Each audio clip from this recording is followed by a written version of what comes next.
Hi everyone, I'm Kyra and I am here with Mateo, Hi. Lex, Hello. and Avery. Hi. And this is Pain Relief. Pain Relief is a podcast that explores the topic of pain and its relation to the Christian doctrine via the writing of C.S. Lewis.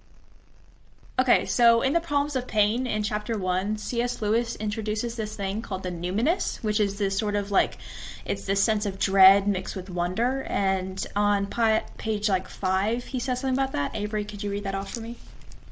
Sure.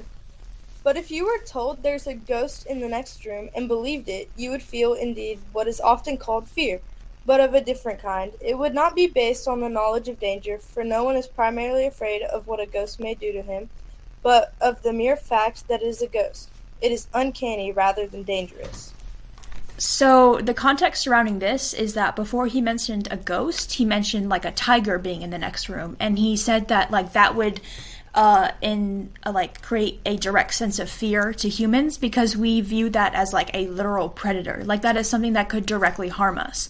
But then he moves on to the subjects of ghosts and the supernatural and says that since it's something that's so like it's not normalized to us as humans and our senses, there is this factor of wonder mixed in with that same fear that we would fear for the tiger.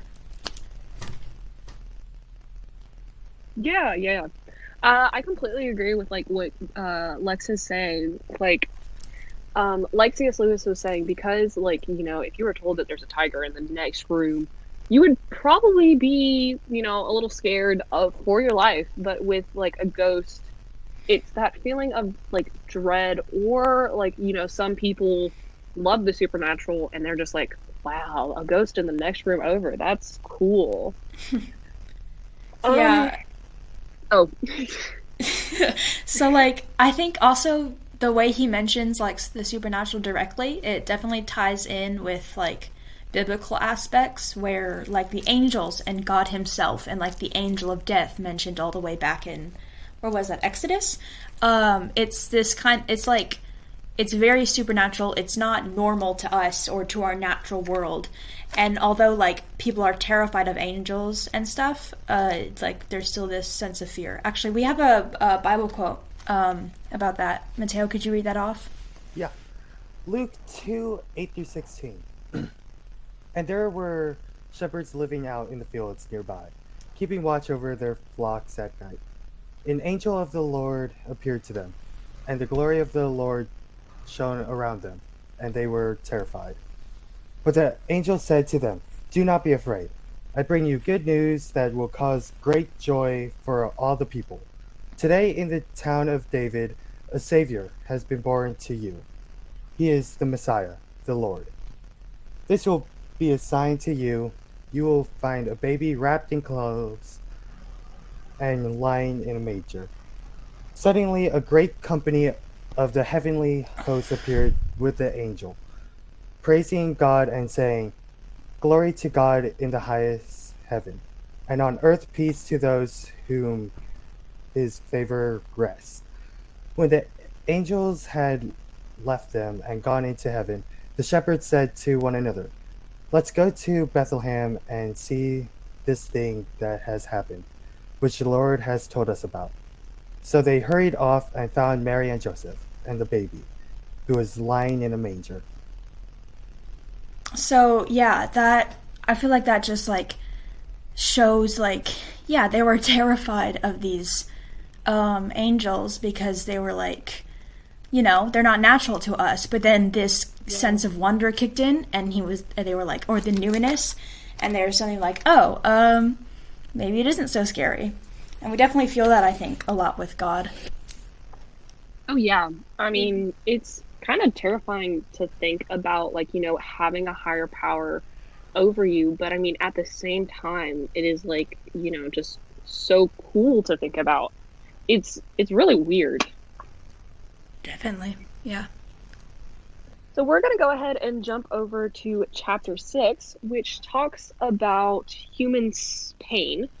C.S. Lewis starts it off by like basically saying, with the issue that a lot of non-believers have, if we have such a good God, why does he allow suffering in our world? And for that, we have to kind of look back into chapter 5, which talks about free will.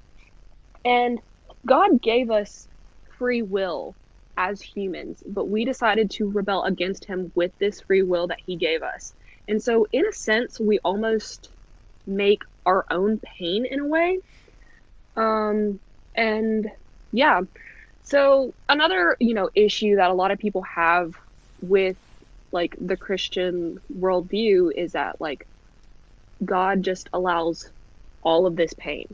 And honestly, for me, what was it? I know that C.S. Lewis totally had a quote about, I think it was a megaphone. Yeah, so I have here on page 93, it says, God whispers to us in our pleasures, speaks in our consciousness, and shouts in our pains. It is his megaphone to rouse a deaf world.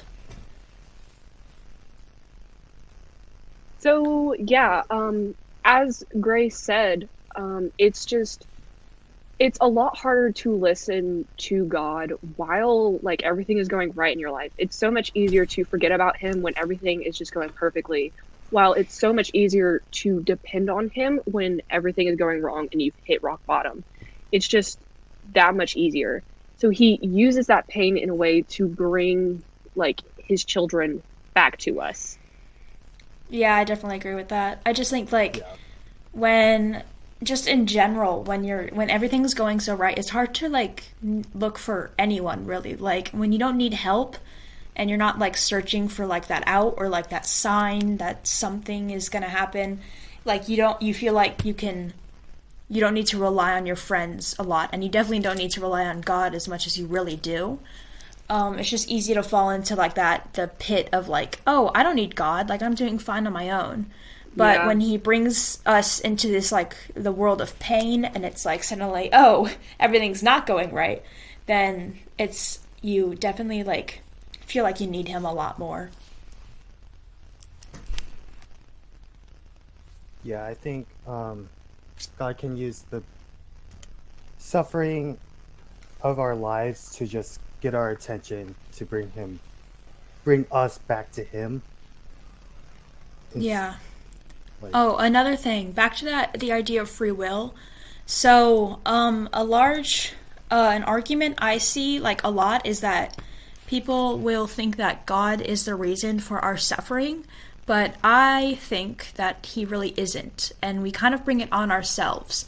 Mm-hmm, and the way we manage to do this is through the free will that, like, God has granted us.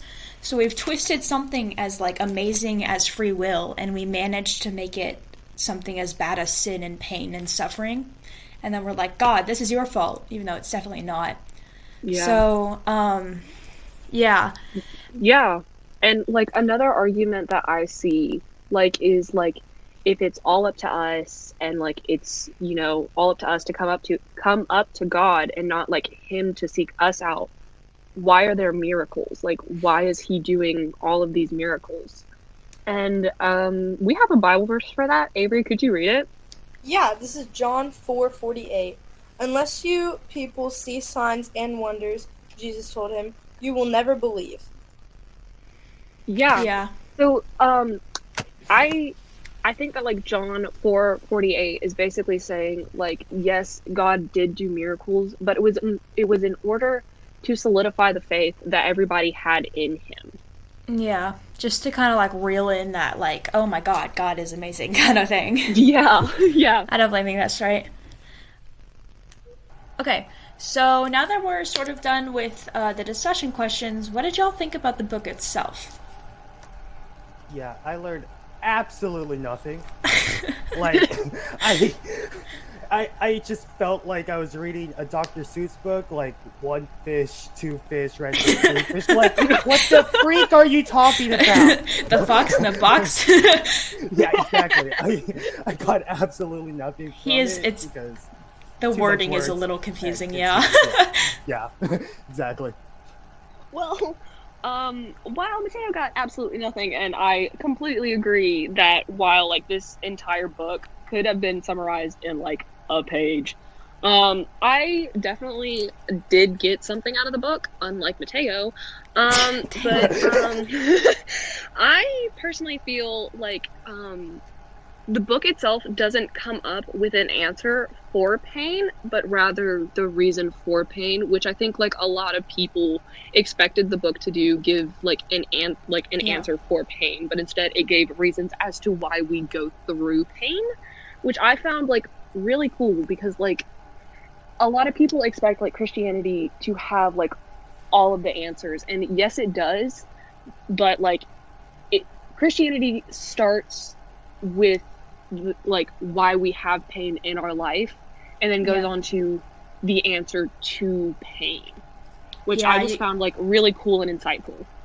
You gotta work for that answer. I like how you put that, how it was like they expected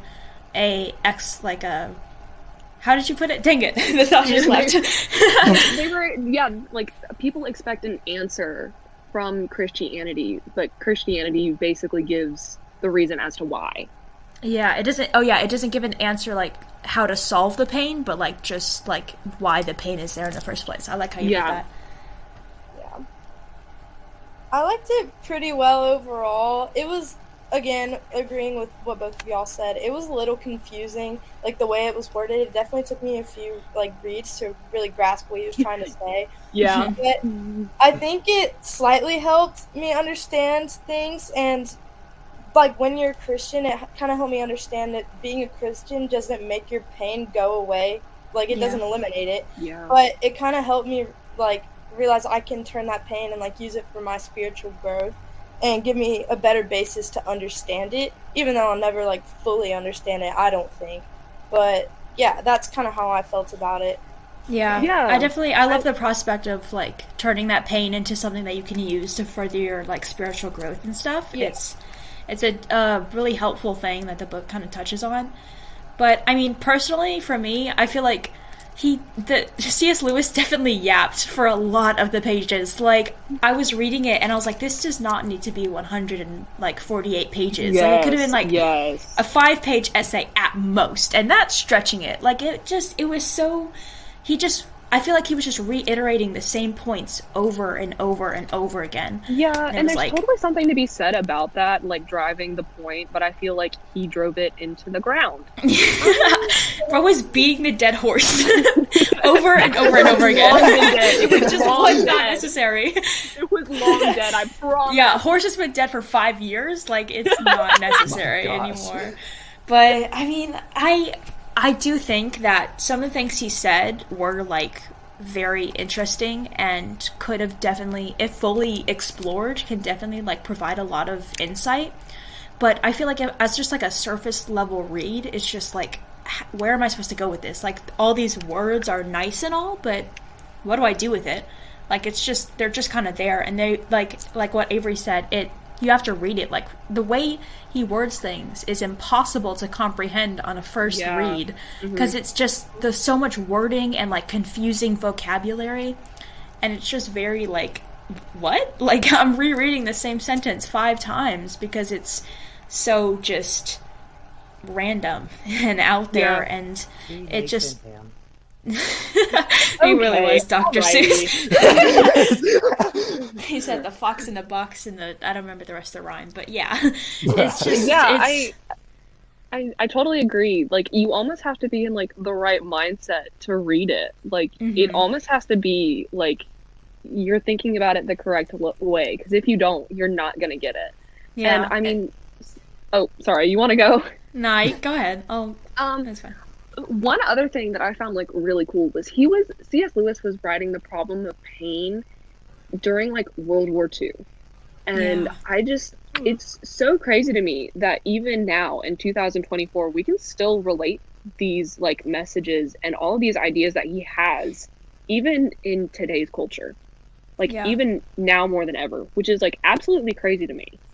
That's something I completely forgot about. I forgot that he wrote it during like World War II. I did not even know that. More you know.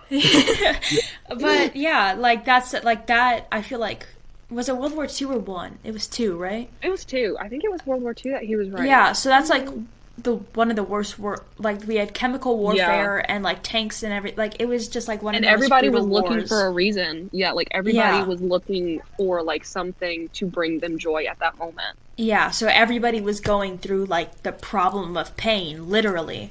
And this was just such like a, I guess, inspirational time to publish a book like this, where it's like, yeah, this isn't like God hasn't abandoned us. It's just, this is how life is. I definitely like that. Yes. Amazing. This is it for pain relief. Make sure to listen to Divine Dialogues, Bo-Fi Slay Pod, For Crying Out Loud, Gospel Girls and a Ginger, The Faithful Four, United Nations, Gospel Giggles, Holy Guacamole, and The Prodigal Sons to get more information on other chapters of the book and to get different stances. Thank you so much for listening. Bye!